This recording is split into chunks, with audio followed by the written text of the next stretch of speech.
তিন দফা দাবি নিয়ে খোয়াই জেলা শাসকের নিকট ডেপুটেশন দিল ডিওয়াইএফআই ও টিওয়াইএফ। এদিন মূলত বেকারদের কর্মসংস্থান সহ আরও বিভিন্ন দাবি নিয়ে এই ডেপুটেশন প্রদান করা হয় খোয়াই জেলা শাসক চাঁদনী চন্দ্রনের নিকটে। এদিন ডেপুটেশন প্রদানকালে উপস্থিত ছিলেন যুব নেতৃত্ব গৌতম পাল, সৌরজিৎ দত্ত, রিপন বিশ্বাস থেকে শুরু করে অন্যান্যরা। আমরা ভারতের গণতান্ত্রিক যুব ফেডারেশনের পক্ষ থেকে আজকে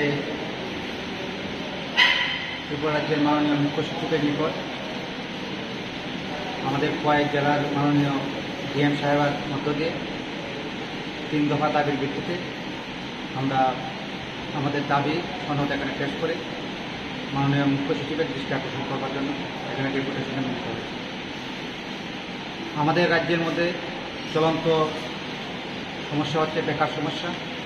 বেকার যুবকরা হন্য হয়ে উঠছে, কাজ পাচ্ছে না। এই অবস্থার মধ্যে দাঁড়িয়ে আমাদের মুখ্য সচিবের নিকট আমরা দাবি জানাচ্ছি, রাজ্যের মধ্যে যতগুলি শূন্যপদ আছে সরকারি দপ্তরে সবগুলি শূন্যপদ অনতিবিলম্বে পূরণ করতে হবে এবং সরকারি দপ্তরগুলিতে যে আউটসোর্সিংয়ের মধ্য দিয়ে নিয়োগ প্রক্রিয়ার চালু করার চেষ্টা করেছে সরকার, তা বাতিল করে স্থায়ী সরকারি চাকরির ব্যবস্থা করবার জন্য আমরা আজকে মাননীয় সিএসের নিকট এখানে ডেপুটেশন প্রদানের করবার চেষ্টা করেছি।